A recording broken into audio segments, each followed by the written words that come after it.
kesesakan.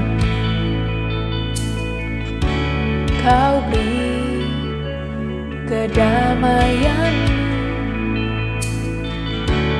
dalam keraguan. Temukan wajah-Mu,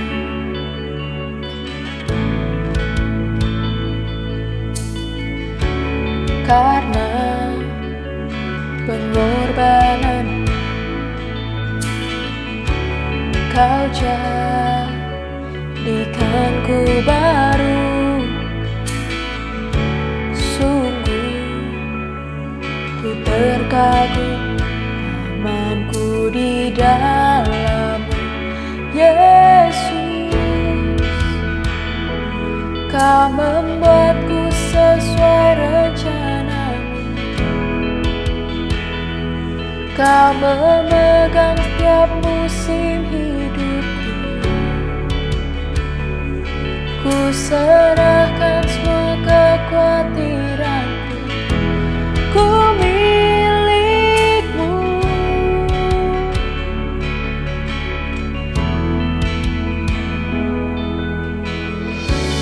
Karena pengorbanan-Mu, Kau jadikanku baru. Sungguh ku terkagum amanku di dalam-Mu, Yesus. Kau membuatku sesuai rencana-Mu. Kau memegang setiap musim hidupku. Ku serahkan semua kekhawatiranku. Ku milik-Mu.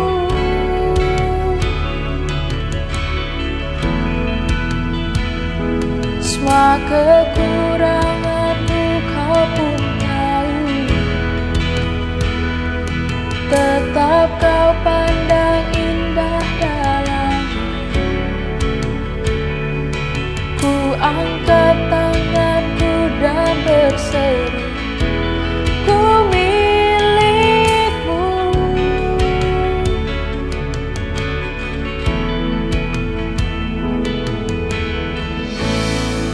Oh, haleluya.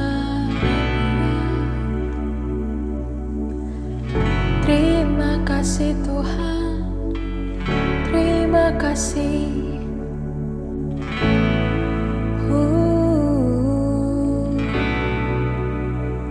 Kami milik-Mu Bapa, kami milik-Mu. Haleluya. Oh, terima kasih Tuhan, terima kasih. Oh, haleluya, haleluya. Haleluya, haleluya. Oh, Jesus, I am yours now forever. In your grace I surrender. You are mine now forever. I'm alive in your wonder. I am yours now forever. In your grace I surrender. You are mine now forever. I'm alive in your wonder. Oh,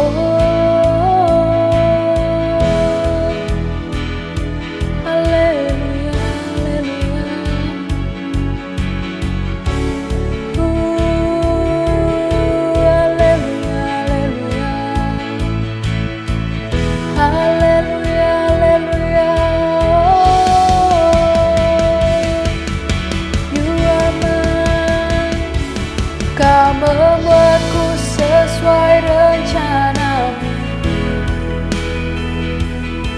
Kau memegang setiap musim hidupku.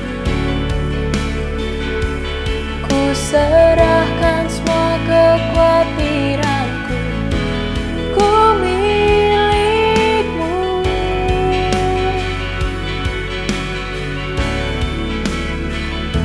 Semua kekuranganku kau pun tahu. Tetap kau pandang indah dalammu. Ku angkat tanganku dan berseru, ku milikmu.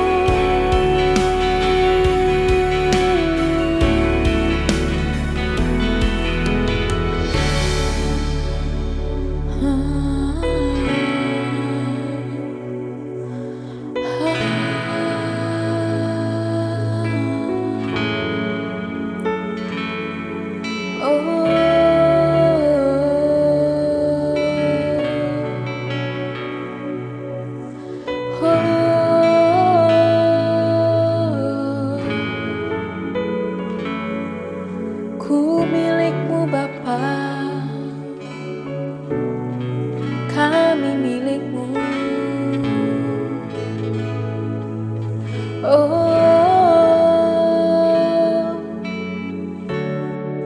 Haleluya, haleluya. Terima kasih Tuhan, terima kasih.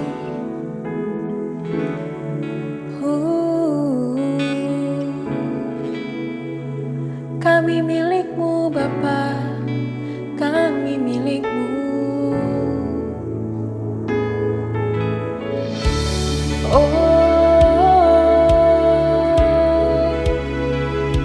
Haleluya, haleluya. Haleluya, haleluya.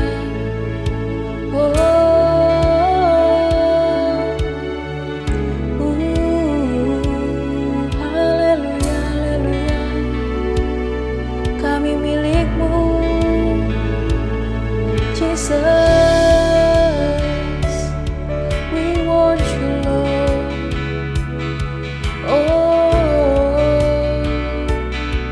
Haleluya, haleluya. Haleluya. Terima kasih Tuhan, terima kasih.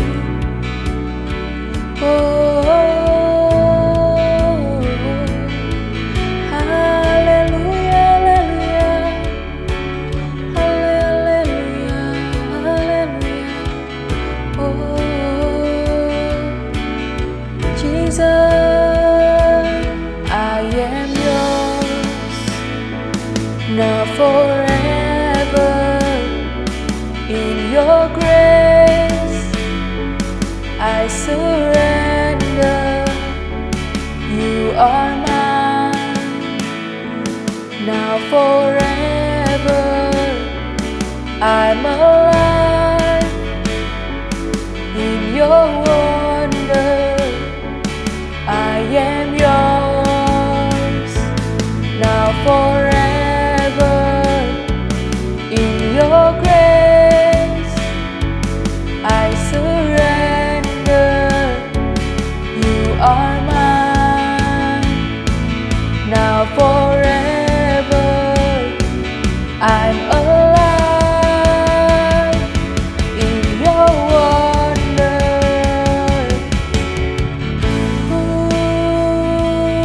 Haleluya, haleluya. Haleluya, haleluya. Kau membuatku sesuai rencanamu. Kau memegang setiap musim hidupku. Ku serahkan semua kekhawatiranku. Ku milikmu.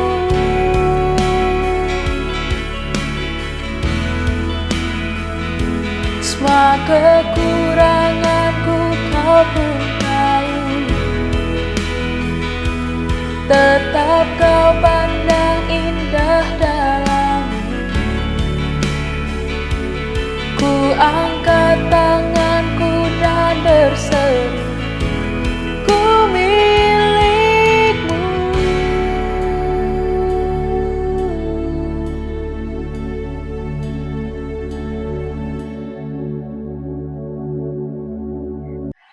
Hai Shaker, shalom semuanya. Gimana kabar kalian? Pasti sehat-sehat semua ya. Nah, hari ini kita masuk di podcast CSM lagi di Road to Revival. Dan hari ini kita mau bahas lagi topik yang masih sama kayak pertemuan sebelumnya, yaitu galauin masa depan part 2. Dan hari ini kita spesial nggak cuma berdua, ada bertiga juga. Ada Konus sama Moses. Halo. Dipaksa. Halo. Bonus. Kenapa, Ses? Dipaksa. Apanya? Aku dipaksa ikut. Oh, nggak apa-apa. Biar rame, special edition. Gimana kabarnya Konus, Moses? Baik. Baik. Sasya gimana? Ya, puji Tuhan, baik juga. Good. Nah, ini kayaknya kalau Konus nih, aku bingung. Perlu perkenalan nggak ya, Ses? Ya? Kayaknya semua udah tahu Konus ya. Udah tahu, siapa yang nggak tahu Konus ini? Tapi boleh lah, aku. Siapa tahu ada yang belum kenal. Coba aku kenalin pendek aja lah. Pendek ya. Oke, teman-teman pasti tahu ya. Namaku Ko Stefanus, ya toh, istri 1, anak sekarang 3, barusan lahir kemarin, bulan Juli kemarin, ya kan. Terus kemarin juga mungkin teman-teman juga tahu juga kalau Koko juga punya usaha kontraktor ya, dan puji Tuhan di masa-masa yang memang sekarang mungkin lagi tidak mudah, ternyata Tuhan masih kasih kesempatan buat Koko untuk terus berkarya. Itu mungkin cukup ya saya? Cukup ya? Oke. Nah, Ko, kita kan lagi bahas tentang galauin masa depan nih. Ko sendiri punya nggak sih pengalaman pribadi tentang galau masa depan? Coba ceritain deh, Ko. Oke, ini khususnya topiknya kalau kan pembicaraannya kan tentang kuliah ya, kalau nggak salah ya. Iya, benar. Jadi tentang gimana waktu milih. Nah, ada dong kalau waktu Koko coba flashback, berapa tahun lalu ya, saya yang pasti lebih dari 5 tahun, 10 tahun sih sebetulnya. Kalau kuliah tuh berarti kan kurang lebih umur 17-18 tahun, berarti mungkin sudah separuh umur Koko, berarti udah 17 tahun yang lalu kira-kira. Nah, itu galaunya sih begini, jadi waktu deket-deket mau kuliah itu, waktu sudah lulus SMA, kemarin gitu, kemudian kan menunggu tuh. Nah, mamanya Koko itu dari kecil tuh nanemin nih di mindset, enak loh jadi dokter. Ya zaman dulu nggak tahu, kalau sekarang ini Koko pikir-pikir jadi dokter ternyata ya nggak mudah ya, ternyata harus berangkat pagi, harus ke rumah sakit, kemudian pulang sampai malam dan lain sebagainya. Koko pikir lagi, untung aku nggak jadi dokter waktu itu ya kan. Nah, tapi waktu itu intinya gini sih, mama Koko itu waktu kecil tuh bilangnya enak lu jadi dokter, ya biasalah kan, pokoknya banyak kan bilangnya kan gitu sih ya. Nah, tapi ternyata akhirnya waktu SMA itu ngambil sesuai jurusan, ngambil IPA. Nah, sampai akhirnya suatu saat itu kalau dulu tuh namanya tuh kalau masuk di universitas negeri namanya sekarang apa sih namanya? SNMPTN ya? Atau SBMPTN ya. Nah, kalau dulu namanya itu SPMB masih waktu zamannya Koko. Okay. Nah, waktu itu Koko cuma daftar kedokteran di UNER sama di kalau nggak salah Brawijaya atau Udayana gitu loh. Nggak ada sama sekali masuk ke kuliah-kuliah yang lain atau jurusan yang lain itu nggak ada. Sampai akhirnya pada saat harus menunggu SPMB itu diterima atau tidak, tiba-tiba Petra itu masih buka gelombang yang terakhir sih ya ceritanya. Nah, Mama Koko bilang, jaga-jaga aja deh, siapa tahu nggak keterima. Mama Koko bilang gitu. Ya sudah. Tapi waktu itu ya, Koko gini sih. Dalam hati itu gini, kalau nggak teknik sipil, aku nggak mau gitu. Nah, ternyata waktu Koko lihat pendaftaran itu kan kalau zaman dulu di koran tuh sih, 17 tahun yang lalu masih ada di koran. Nah, Koko lihat, ternyata masih ada tuh teknik sipil, tinggal beberapa jurusan, salah satunya teknik sipil masih ada. Langsung deh Koko masuk, langsung daftar, dan ya ternyata jalannya Tuhan adalah ternyata Koko masuk di Petra di jurusan teknik sipil, dan kemudian sekarang akhirnya punya usaha kontraktor, seperti itu. Oke, Ko. Nah, jadi itu perjalanannya sebenarnya lumayan panjang ya kalau di throwback lagi. Sampai sekarang ini udah berapa tahun gitu ya kan, Ko? 17 tahun, 17. 17. Oke. Nah, selama Koko ngalamin mungkin proses kegalauan tadi itu, ada nggak sih Kok ayat Alkitab atau firman Tuhan yang jadi pedoman Koko atau jadi penguat Koko pada saat itu? Atau mungkin sekarang baru sadar, ayat ini gitu. Ya. Gimana nih? Jadi kalau ini berlaku untuk semua aspek ya, sebetulnya nggak cuma masalah kuliah aja. Tapi kalau kita tentang masa depan, Kita buka sama-sama ya. Koko bacain deh di Yeremia 29 ayat 11. Ini ayat sangat terkenal dan kita pasti tahu dan harus tahu lah. Kita sebagai anak-anak muda terutama, kalau kita bicara tentang masa depan, ini kita harus tahu banget. Yeremia 29 ayat 11. Sebab aku ini mengetahui rancangan-rancangan apa yang ada padaku mengenai kamu. Demikianlah firman Tuhan, yaitu rancangan damai sejahtera dan bukan rancangan kecelakaan untuk memberikan kepadamu hari depan yang penuh dengan harapan, ya kan. Jadi ketika apapun, mau bilang tentang kuliah, mau bilang tentang nanti, mungkin satu kali nanti kita ada podcast tentang mungkin tentang relationship, tentang jodoh ini di tangan Tuhan gimana nih, ya toh, tentang juga bicara tentang apapun itu, jika itu menyangkut tentang masa depan, Tuhan bilang begini, aku ini ngerancangin masa depan yang penuh harapan loh, bukan rancangan kecelakaan loh. Rancanganku itu mendatangkan damai sejahtera loh dalam hidup. Nah, di situ, di titik itu, Koko pegang terus tuh ayat itu. Jadi Koko percaya apapun yang hari-hari ini Koko hadapi, ataupun 17 tahun yang lalu pada saat Koko harus memilih jurusan, atau harus memilih kuliah apa, nah ayat itu jadi pegangan. Masa depanku, masa depan Koko itu ada di tangan Tuhan. Masa depan Moses, masa depan Sasya itu ada di tangan Tuhan, dan itu adalah damai sejahtera, bukan kecelakaan. Seperti itu, Sasya. Oke, ya. Benar sih kalau maksudnya ayat itu juga sebenarnya jadi pedoman aku sampai sekarang. Karena itu kan ayat yang apa ya, mungkin sering tak dengar juga dan itu benar-benar simple tapi nguatin gitu loh. Betul, betul. Oke, sekarang kita masuk ke sesi pertanyaan ya, Ko ya. Ini ada pertanyaan Boleh. dari netizen. Oke. Jadi yang pertama, ini tuh kayaknya pengalaman banyak orang sih, apalagi di zaman sekarang ya. Jadi gini, apa yang harus kita lakukan kalau kita tuh dipaksa sama orang tua buat masuk ke jurusan yang sebenarnya bukan passion kita? Karena banyak orang tua yang mungkin sekarang itu kayak ngarahin maksudnya baik. Ini loh pasti sukses, lewat ini pasti sukses. Tapi anaknya nggak mau ke sana sebenarnya. Nah, itu pendapat Koko gimana sih, Kok, menurut Koko? Oke, resep pertama gini. Pertama itu komunikasi. Komunikasi dengan orang tua itu harus baik. Jadi kita belajar untuk nyampein pendapat. Koko percaya gini sih, kebanyakan itu kalau misalnya sampai terjadi hal yang mungkin dirasa nggak, dalam tanda kutip nggak enak, itu mungkin satu ada komunikasi antara kita dengan orang tua yang mungkin nggak bagus atau kurang jelas.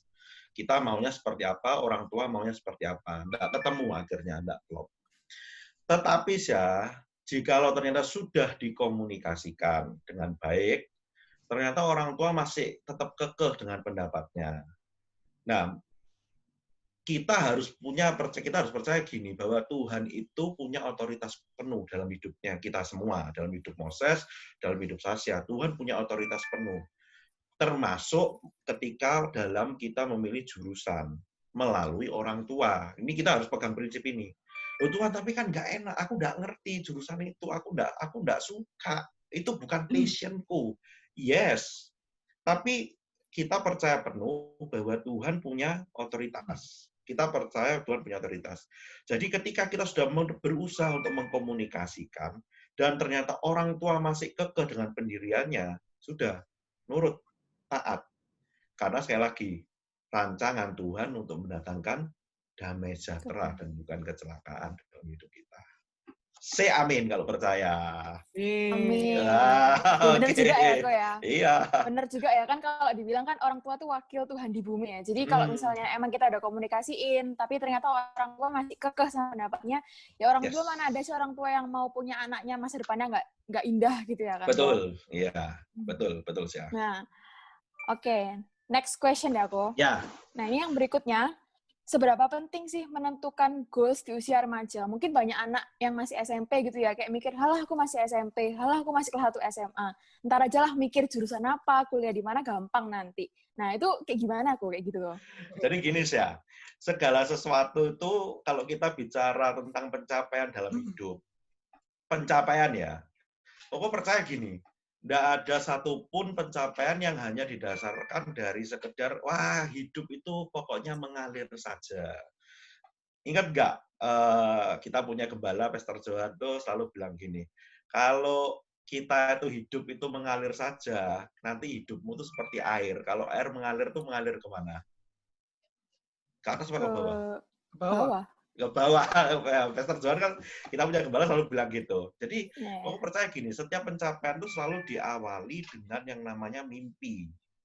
Jadi apalagi bagi teman-teman yang mungkin masih SMP sekarang ini, masih SMP atau SMA.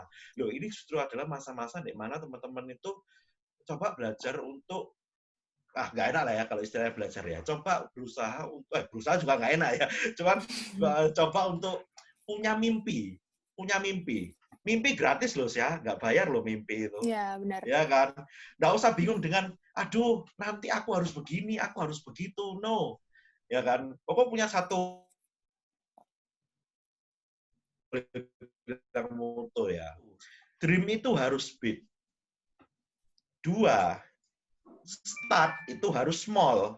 Ngerti maksudnya ya? Benar. 3, tapi ada orang lupa 3. Move itu harus fast. Ngerti ya? Jadi dream big, start small, move fast. Nah, tapi gimana bisa kita start sama move kalau kita nggak mulai dari dream? Nah, jadi buat teman-teman yang sekarang, yang teman-teman City Shakers Movement yang lagi dengerin nih, nah, kalau kamu masih SMP, masih SMA, bermimpi dulu aja. Punya cita-cita yang gede sekalian. Jangan dibatasi oleh keadaan, jangan dibatasi oleh situasi. 17 tahun yang lalu, Koko pun nggak pernah, jangankan 17 tahun yang lalu, kalau mau ditarik lagi sampai SMP ya berarti kira-kira mungkin 20 tahun yang lalu gitu loh. Terus terang Koko nggak pernah bermimpi untuk menjadi, punya perusahaan kontraktor apa gini-gini, Koko nggak punya mimpi. Tapi seiring berjalannya waktu, ketika mau lulus kuliah, nah itu baru punya mimpi. Nah, tapi kalau seandainya Koko itu bisa memutar kembali waktu, jadi kira-kira 10-12 tahun lalu, kenapa kok nggak Koko itu mulai dari SMA? Kalau aku ini, aku ini harus punya mimpi untuk hidupku itu seperti apa. Jadi kalau tadi teman-teman ada yang tanya nih, penting nggak sih punya mimpi? Koko bilang penting banget. Karena kalau kita nggak punya mimpi, maka kita nggak punya arah dalam hidup. Kita mau melangkah, kita melangkah sembarangan.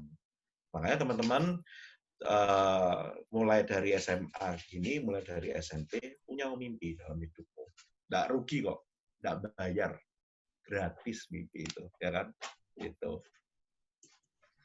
Oke, berarti dan penting juga ya, kok ya, maksudnya jangan ada gengsi. Kan zaman sekarang anak-anak mungkin mau mimpi tinggi tuh kayak dibilang orang, halah mana mungkin sih kamu bisa jadi kayak gitu ya. Banyak kayak gitu kan ya, kok. Jadi harus apa ya, ya kalau mimpi, kuni, kerjakan, pasti itu buka jalan gitu ya, kok ya. Nah, kalau ingat-ingat, tadi waktu saya bilang, ngapain mimpi tinggi-tinggi? Ingat nggak di Alkitab tuh ada loh yang punya mimpi tinggi dan diejek. Siapa itu? Yusuf, iya loh. Dia bilang, aku punya mimpi gitu. Aku matahari, bulan, bintang dan 11 bintang itu menyembah aku gitu. Wah, bareng itu saudara-saudaranya langsung ngecek. Kamu mimpi kok seperti itu? Kamu pikir jadi raja, ta? Ternyata berapa tahun kemudian mimpinya jadi kenyataan. Ya kan gitu. Iya, benar. Nggak ada yang tahu ya. Jadi usaha aja dulu gitu. Mimpi aja dulu sih. Mimpi aja dulu. Iya, benar. Ya, Mimpi dulu, berusaha, goal. berdoa. Yes. Oke. Nah, ini berikutnya aku. Salah nggak sih kalau misalnya lebih memilih langsung kerja daripada berkuliah? Biasanya kalau yang kayak gini kan mungkin punya beberapa alasan tersendiri ya. Ada yang mereka mungkin emang karena keterbatasan ekonomi, ada juga yang karena alasan-alasan yang lain. Nah, tapi kalau kayak gitu menurut kamu gimana? Kerja dulu baru kuliah? Atau kerja aja nggak kuliah gitu? Oke, jadi gini. Kalau buat teman-teman, sorry to say, mungkin kalau teman-teman ada keterbatasan ekonomi, kalau harus kerja dulu. Dan nggak usah gengsi. Nggak salah kok, selama kamu kerja itu halal, selama kamu kerja benar, kamu nggak nyuri, nggak apa, nggak usah gengsi. Jadi nggak ada yang salah dengan kerja dulu. Tapi buat teman-teman yang diberi Tuhan kesempatan untuk bisa berkuliah, kalian kuliahlah dengan benar. Dipercaya oleh Tuhan tentu lewat orang tua ya. Orang tua sudah kerja keras, apalagi di masa-masa kayak COVID kayak gini kan nggak mudah ya saya untuk bisa cari duit gitu. Nah, jadi Tuhan tuh masih kasih kalian kepercayaan untuk kalian berkuliah dulu. Nah, Tuhan masih kasih kesempatan. Pergunakan kesempatan itu sebaik mungkin. Jadi di kuliah, di studi, belajarlah yang rajin. Tapi nggak cuma itu loh. Di kuliah itu sebenarnya ada satu lagi yang lebih penting. kalian bisa belajar lewat organisasi yang namanya kepemimpinan. Betul nggak? Ya Ya, kan? betul. Yang berikutnya, kalian bisa belajar, kalian akan punya networking, ya kan? Jadi selain teman-teman SMP, selain teman-teman SMA, nanti ada teman-teman kuliah. Kalian bertemanlah yang banyak, bangunlah jaringan. Karena nanti ketika kalian sudah lulus, dan kemudian kalian nanti mulai masuk dunia kerja, kalian masuk ke dunia usaha, networking memang bukan yang utama. Kita punya Tuhan yang terutama dalam hidup kita. Tapi Tuhan bisa pakai networking kita untuk jadi berkat buat hidup di dalam kita. Nah, oleh sebab itu, teman-teman yang dikasih kesempatan untuk kuliah, kalian berkuliahlah dengan baik, berkuliahlah dengan benar. Bagi teman-teman yang sekarang mungkin kalian harus udah tidak punya pilihan dan kalian harus, aku harus kerja dulu karena orang tuaku mungkin belum bisa membiayai aku kuliah saat ini. Tidak apa-apa, tidak usah malu, tidak usah gengsi. Kalian kerjalah dengan benar, kalian kerjalah dengan tekun. Itu sih ya. Nah, kalau misalnya itu kok, orang yang berkecukupan ekonominya, cuma anggapannya dia kayak mau keluar kuliah gitu, gimana? Nah, itu pilihan. Itu pilihan dia ya. Tapi gini, berarti ini kasusnya orangnya sudah masuk kuliah nih ceritanya. Udah masuk kuliah. Oh, berarti Mark itu mundur sendiri, tapi bukan karena masalah ekonomi ya, berarti ya? Ya, bukan. Ya. Tapi pilihannya dia ya. Pilihannya dia. Kalau Koko kurang setuju dengan itu. Mengapa? Ketika kita memulai sesuatu, kita harus punya prinsip dalam hidup itu, I have to finish it. Loh, kita udah milih loh. Yang milih kuliah siapa? Ya toh. Kita udah milih kuliahnya, kita udah milih jurusannya, kita udah milih segala sesuatunya. Ya, ini bukan cuma ngomong tentang prinsip hidup sih kalau menurut Koko. Apa yang sudah kita mulai, ya harus kita akhiri dengan baik, gitu loh. Artinya apa? Kita sudah milih aku memutuskan untuk kuliah, ya sudah, berarti kurang lebih 3,5 tahun sampai 4 tahun, ya aku harus selesaikan kuliahku. Seperti itu. Jadi Koko kurang setuju. Kalau sudah milih kuliah, tidak ada keterbatasan di segi biaya, dan kemudian memilih untuk keluar. Tapi kalau misalnya beda lagi, kalau gini, aku tak milih kuliah sambil bekerja, sekalipun dia berkecukupan. Loh, itu top. Kalau ada orang yang bisa kayak gitu. Karena nggak mudah loh ya. Artinya apa? Dia harus bisa excellent dan dia harus bisa balance di dua hal. Ketika dia kuliah maupun ketika dia bekerja. Nggak mudah ini. Kalau dia bisa excellent di dua hal ini bersamaan, wow, itu luar biasa kalau menurutku. Seperti itu.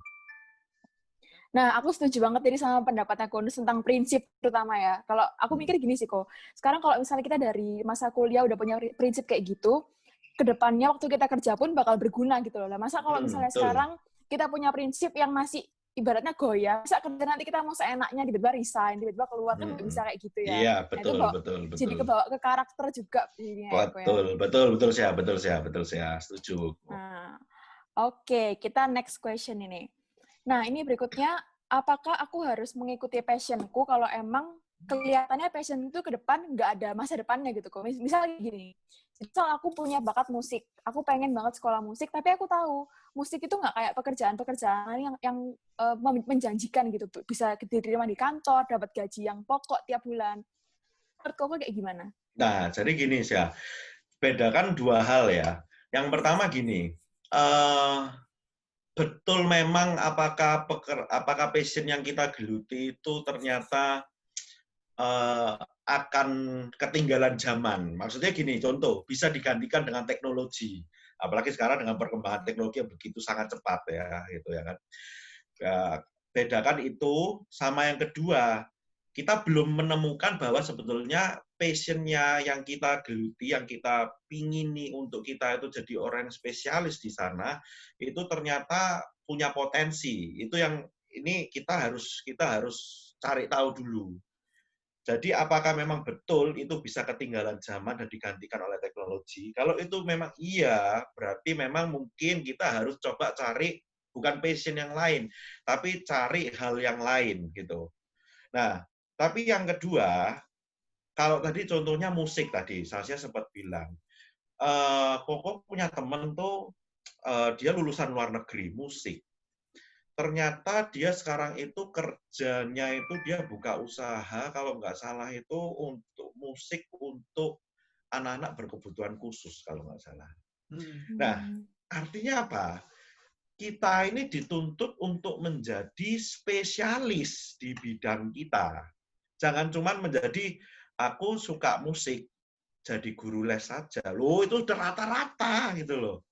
Ya toh, aku suka main gitar, wah aku tak jadi pemain gitar aja. Nah. Kita harus jadi orang yang spesialis. Coba buka di Amsal 22 ayat 29. Dibilang begini loh. Pernahkah engkau melihat orang-orang yang cakap dalam pekerjaannya? Di hadapan raja-raja ia akan berdiri, bukan di hadapan orang-orang yang hina. Nah, jelas ini Alkitab aja ngajar loh. Kita ini mesti cakap di dalam pekerjaan. Jadi orang itu harus jadi orang yang spesialis, bukan jadi orang yang rata-rata.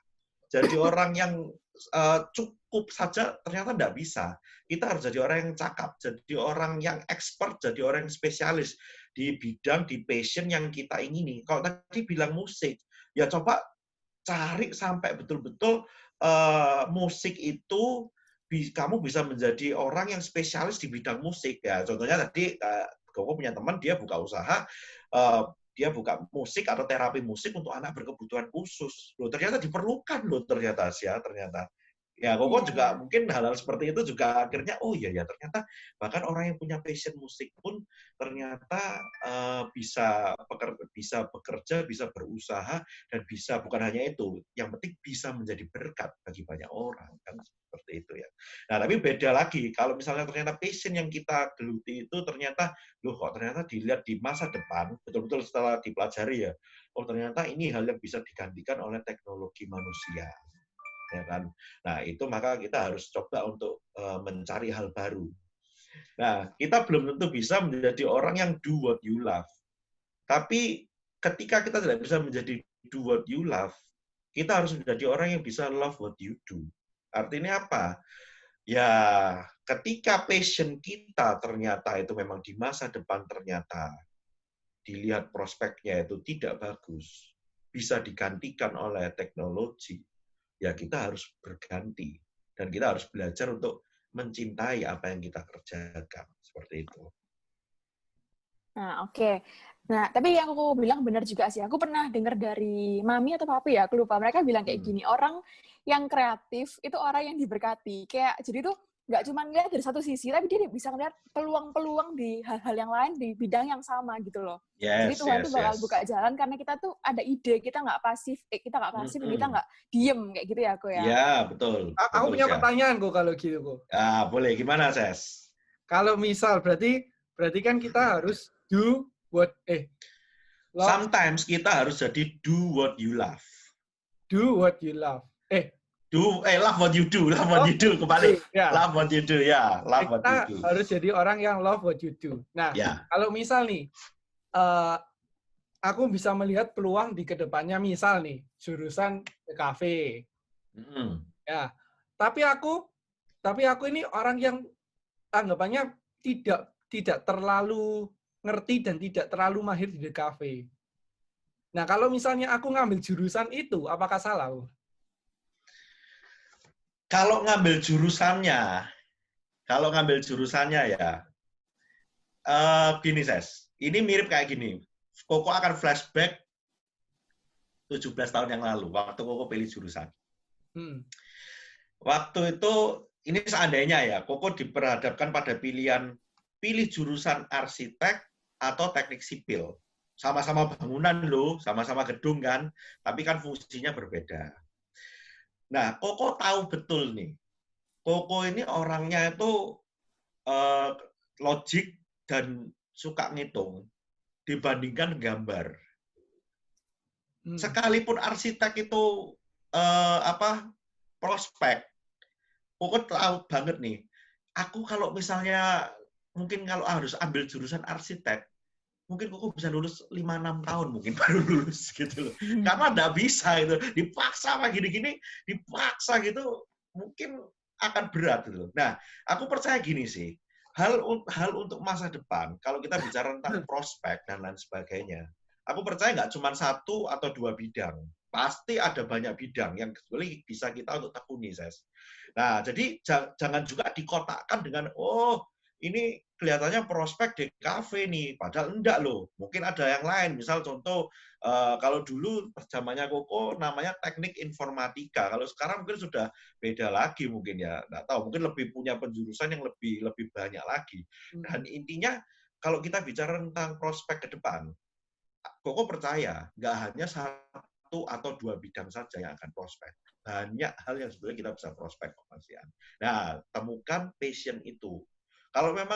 Kalau Moses bisa sedikit-sedikit masih bisa gambar, masih bisa berimajinasi dan kreatif, dan ingin masuk di kafe, ya silahkan, enggak apa-apa.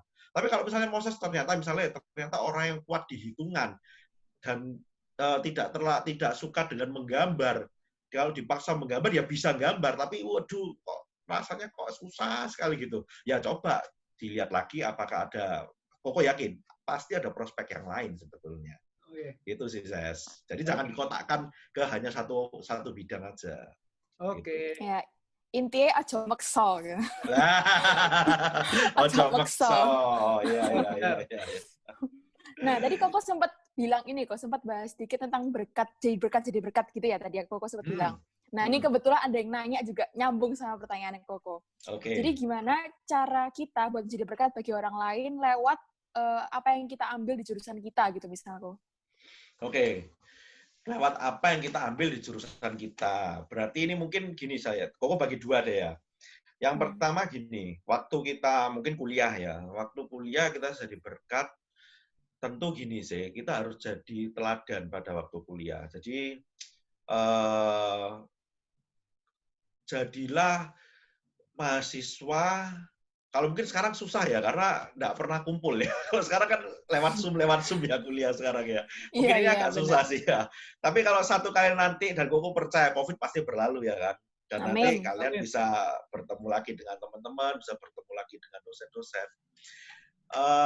Kalian jadilah pribadi yang punya prinsip. Jadilah pribadi yang punya integritas, dan tentunya prinsip dan integritas itu harus sesuai dengan kebenaran firman Tuhan, nggak ada yang lain. Nah, di situlah kalian akan jadi berkat. Contoh, misal, yang lain pada nyontek, kalian mau nggak jadi orang yang standing untuk tetap enggak boleh nyontek, kayak gitu. Nah, itu kalau di dunia perkuliahan. Dan banyak sih, kalau misal kita bantu teman ngajari teman, ya boleh ngajari teman sebelum ujian, jangan pada saat ujian baru diajari. Maksudnya pada saat ujian dia dicontekin, maksudnya ya itu kan nggak jadi berkat gitu loh namanya ya kan. Nah, atau kalau kemudian di dunia kerja, di dunia usaha yang kaitannya dengan perkuliahan. Nah, ketika kalian belajar dengan benar, ketika kalian tahu teori itu dengan benar, kalian bisa mengaplikasikannya itu dengan benar di dunia pekerjaan. Tentu memang dunia pekerjaan atau dunia usaha tidak 100% akan sama atau mirip dengan kuliah. Nanti kalian pasti akan jalani.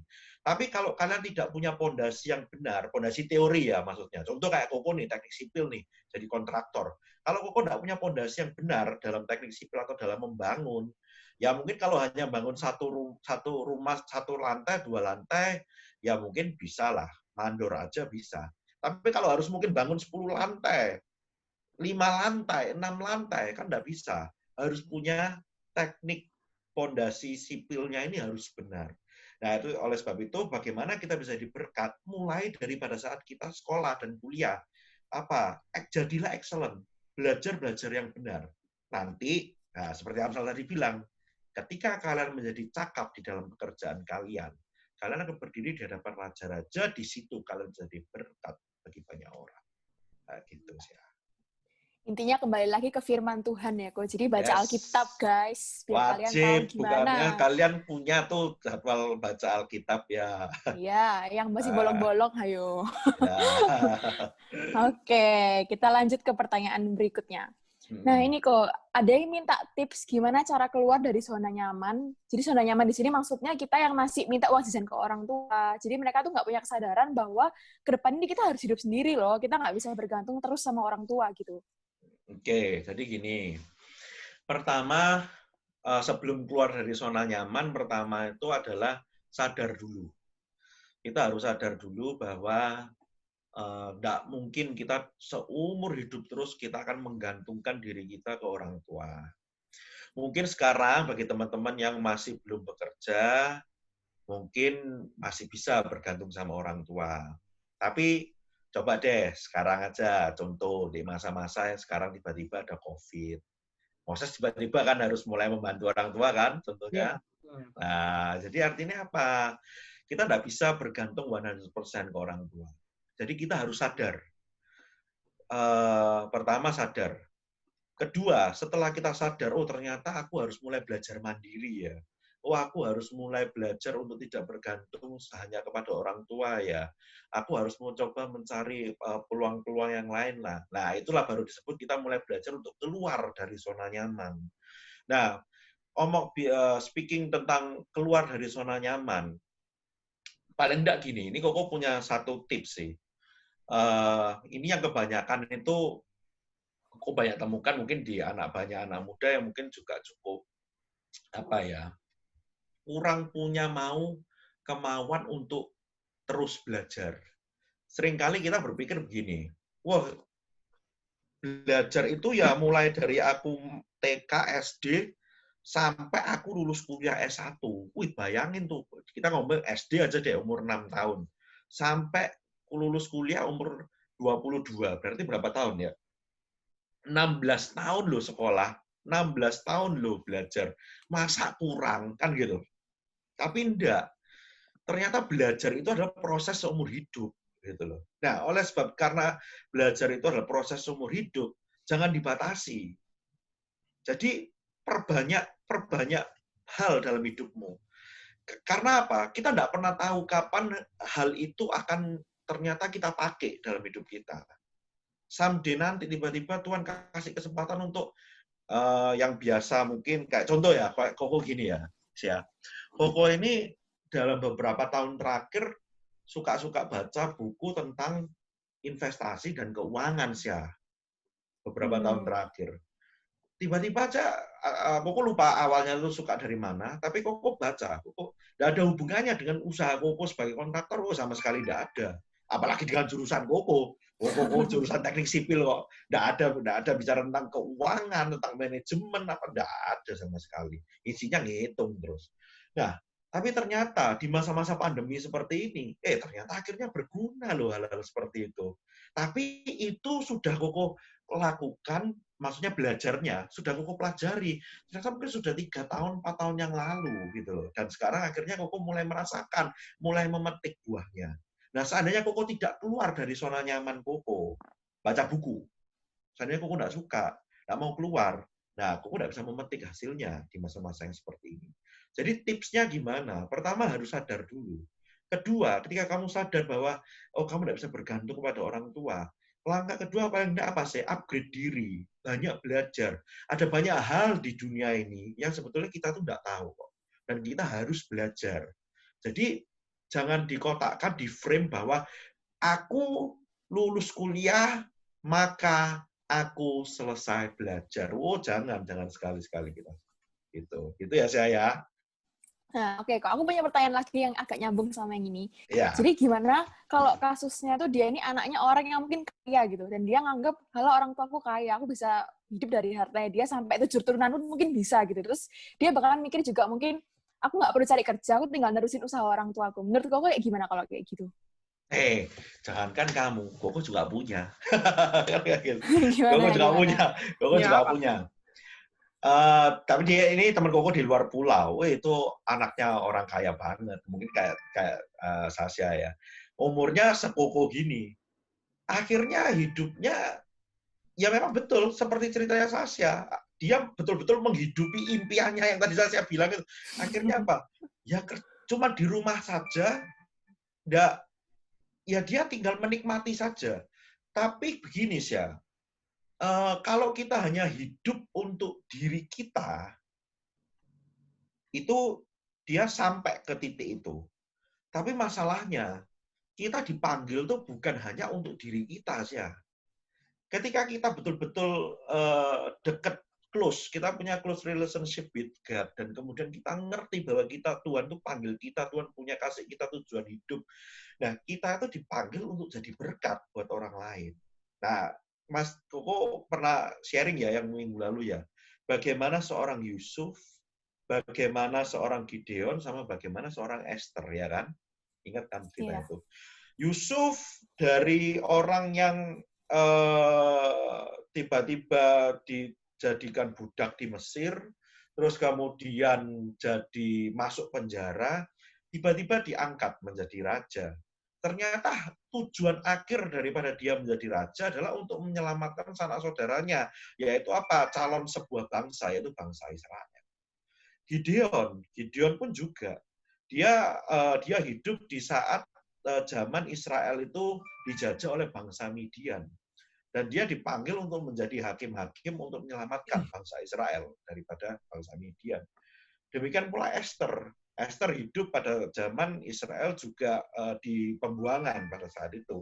Dan kemudian dia terpilih menjadi ratu, menggantikan Wasti, menggantikan ratu daripada Raja Ahasiweros. Tapi ingat loh, Esther pun ternyata pada waktu dia diangkat menjadi ratu, ternyata dia tuh punya goal hidup, punya tujuan hidup, di mana Tuhan tuh pengen pakai Esther itu untuk menyelamatkan bangsa Israel. Jadi sebetulnya buat teman-teman semua City Shakers Movement, kita tuh punya goal hidup, kita punya tujuan hidup itu akhirnya kita boleh bilang, oh aku pengen punya uang banyak. Nggak salah kok, nggak dosa kok punya uang banyak. Kita pengen begini, kita pengen begitu, nggak ada yang salah. Tapi kita akan menjadi sebuah kesalahan kalau kita tidak bisa menggenapi tujuan Tuhan dalam hidup kita, yaitu apa? Paling cuma satu, yaitu apa? Jadi berkat bagi banyak orang. Nah, kalau kembali ke temannya Sasha atau temannya Koko tadi, akhirnya apa? Memang betul, dia hidup cukup, dia hidup enak, kerja nyantai banget dia. Tapi maaf, hidupnya tidak jadi berkat bagi banyak orang. Syukur hidup kalau menurut Koko boleh bilang. Padahal Tuhan nggak pingin kita syukur hidup, ya kan? Tuhan pengen kita jadi berkat. Tapi apakah itu poinnya ya berarti. Oke, gimana Ses? Tapi apakah meneruskan pekerjaan orang tua itu hal yang salah? Nggak salah, Ses. Nggak salah. Tapi kan orang kan jadi nyaman. Nah, paling nyaman. Gini, Ses. Pertama gini, bagi teman-teman yang mungkin orang tuanya yang pada saat merintis ya, ketika orang tua merintis, mereka bekerja keras dan lain sebagainya, giliran teman-teman lah untuk mengembangkan. Kan seperti itu. Nah, bagaimana kalau ternyata perusahaannya sudah besar? Ya, kembali lagi. Teman-teman masih punya kesempatan untuk bisa mengembangkan usahanya atau buka usaha yang lain. Sadar nggak teman-teman? Ketika teman-teman tuh menjadi entrepreneurs, ya, ini apalagi Moses kan dulu dari UC ya kan terkenal sama entrepreneurship-nya. Nah, sadar nggak teman-teman? Ketika teman-teman tuh buka usaha, teman-teman tuh jadi berkat loh bagi banyak orang. Nah, sekarang contoh aja deh, di masa pandemi kayak gini, berapa banyak orang yang harus dirumahkan, ya toh. Tapi ketika misalnya teman-teman tuh bisa buka usaha di masa-masa yang seperti ini dan kemudian memberi pekerjaan bagi banyak orang, loh itu kan jadi berkat bagi banyak orang. Bukan hanya berkat atas hanya satu staf atau satu karyawan loh. Keluarga mereka bagaimana? Istri mereka bagaimana? Anak mereka bagaimana? Nah, oleh sebab itu panggilan untuk menjadi entrepreneurs itu wah ini sedikit melenceng ya, ini tentang entrepreneurs ya. Panggilan untuk entrepreneurs itu kamu tuh dipanggil untuk jadi berkat bagi banyak orang, berkat bagi Indonesia.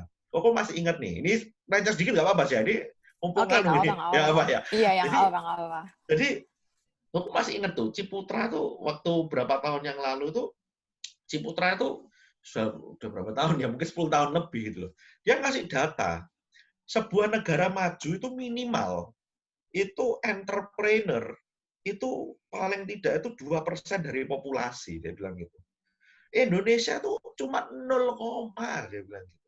Nah, oleh sebab itu, ketika kita punya spirit untuk jadi entrepreneur, jadi wirausaha, Tuhan punya rencana supaya kamu jadi berkat bagi banyak orang. Jadi kalau teman-teman yang tadi, usahanya orang tua aku udah besar kok, aku nyantai aja. Oh, enggak gitu. Kita dipanggil untuk jadi berkat bagi banyak orang. Gitu sih. Pertanyaanku tuh gini, aku kan punya temen nih. Nah, temanku ini anak orang kaya. Nah, dia itu dari kecil dituntut sama orang tuanya, pokoknya kamu harus ngelanjutin usaha orang tua. Nah, tapi masalahnya dia itu pekerjaan orang tuanya itu memang sudah besar gitu loh. Memang sudah besar. Kayak ya anggapannya sudah paling atas gitulah. Kayak susah untuk diatasi lagi. Nah, dia itu kan dituntut untuk kayak pokoknya kamu harus bisa membesarkan pekerjaan orang tua ini. Nah, itu tuh gimana kan tidak semua orang itu bisa seberuntung kayak orang tuanya mereka, apa orang tuanya temanku itu. Nah, kalau misalnya semisal nih temanku ini tidak bisa tidak bisa mengembangkan usahanya sebesar ayahnya. Tuh, kan tuntutannya kan lebih besar loh. Kenapa?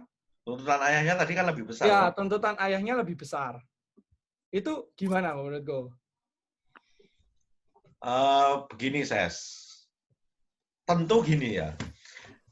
Papa itu, ya karena Papa jauh lebih punya pengalaman, akhirnya mungkin lebih punya visi, lebih punya mimpi akhirnya atas usahanya. Tentu harus dikomunikasikan lebih dulu. Kebanyakan orang itu gini loh. Aku punya mimpi besar. Ini juga penting ini. Aku punya mimpi besar. Oke, coba deskripsikan besarmu seperti apa. Nah, kebanyakan orang itu nggak bisa mendeskripsikan. Aku pingin ini dalam waktu sekian tahun misalnya. Nah, kebanyakan orang nggak bisa. Tapi kalau misalnya kayak tadi kasusnya temannya Moses, coba dikomunikasikan, Papa ini pingin lebih besar lagi itu seperti apa, Pak? Kasih deskripsi yang jelas. Nah, papanya mungkin akan bisa menjabarkan. Nah, ketika papanya bisa menjabarkan, selama ini anak-anak ini punya passion di situ juga ya, Ses ya? Iya. Ayo, Pak, kalau gitu mentori saya. Ini bagus banget loh. Mentori saya supaya saya bisa mencapai Papa punya goal. Kan gitu. Nah, di sini anak ini akan belajar. Oh, di dalam berbisnis itu ternyata untuk mengembangkan usaha menjadi lebih besar, itu ternyata tidak mudah ya. Apa aja nih step-step demi stepnya yang harus dicapai. Nah, di situ dia harus sering berkomunikasi sama papanya. Jadi, jangan bilang, nggak mungkin Pak ini bisa jadi lebih besar, tanpa tahu sebetulnya papanya ini mau seperti apa, lebih besar itu yang jelas seperti apa. Jangan bilang, nggak mungkin Pak, jangan. Tetap harus komunikasi, Papa ini gimana, yang lebih besar yang Papa mau itu seperti apa. Harus jelas Pak, kira-kira kan gitu. Nah, kalau sudah jelas, gimana Pak aku bisa mencapai itu? Papa harus bantu saya. Itu. Itu sih, nggak ada masalah sih kalau menurut Koko. Melenceng ya? Jadi komunikasi ya? Komunikasi. Nggak apa-apa. Oke, ini pertanyaan terakhir sih habis ini. Ini pertanyaan terakhir. Ya. Jadi gimana cara kita mengetahui dan meyakini kemampuan diri kita sendiri? Jadi misal kita takut salah milih jurusan, kita tuh tahu kita maunya apa, tapi takut gitu loh, Ko. Masih ada takut-takutnya, itu kayak gimana? Oke, jadi sudah dievaluasi semua ya, tadi yang seperti tadi ya. Oh, ternyata passionku, tadi contoh misalnya DKV, passionku DKV. Prospek ke depan juga berguna, juga tidak akan mungkin bisa digantikan oleh teknologi. Creativity nggak bisa digantikan oleh teknologi loh, apapun itu ya kan. Iya, benar. Nah, ternyata ini masih prospek lah. Cuman aku takut nih salah pilih jurusan. Kalau kamu sudah berdoa, kamu sudah komunikasi dengan orang tua dan orang tua setuju. Jadi kan sudah dream big nih, sudah. Langkah selanjutnya dari dream apa nih? Start small. Ya. Artinya apa? Melangkah saja. Melangkah. Nggak usah takut, nggak usah khawatir, gitu loh. Nggak usah takut, wah nanti salah pilih jurusan bagaimana. Nggak usah. Kalaupun loh ya, kalaupun ternyata keputusan kita salah, masa Tuhan tidak sanggup mengubahnya itu tetap menjadi damai sejahtera dalam hidup kita? Enggak kan? Tuhan sanggup kok. Kalaupun itu salah. Nah, jadi tidak usah takut. Selama kita sudah berdoa, kita sudah komunikasi dengan orang tua, dan orang tua sudah setuju, kita lihat prospeknya ke depan juga bagus. Melangkah. Start small. Dan jangan lupa nih resep yang ketiga, move fast, cepat. Harus cepat dalam action. Itu sih ya. Oke teman-teman, jadi inti dari podcast kita kali ini adalah ya intinya kita mengusahakan sebaik mungkin yang bisa kita lakukan, apapun itu, entah itu kuliah, entah itu kerja, lakukan sepenuh hati seperti untuk Tuhan. Yes, ya. Betul. Dan yang terpenting, God do the rest. Jadi kita nggak perlu khawatir akan masa depan kita nggak perlu khawatir akan apa yang terjadi ke depan, karena kita yakin Tuhan udah pasti nge-handle hidup kita nggak akan ditinggalkan sama Tuhan gitu loh guys. Yeah. Nah, oke. Thank you Ko Stefanus. Yes, Sasha. Thank you tamu yang dipaksa. Oke. Saya datang dari Singapura loh ini. Oh iya. Background-nya di Singapura. Oke, buat teman-teman semua jangan lupa buat terus nonton podcast kita setiap hari Sabtu jam 5 sore, dan buat kalian yang mau daftar bisa langsung cek di Instagramnya @cityshakersmovement_ dan ada di offline-nya juga ya Ses ya, di YouTube ya? Ya, YouTube-nya City Shakers Movement. Nah, yes. Oke. Semuanya God bless you, jaga kesehatan. Dadah, see you. See you.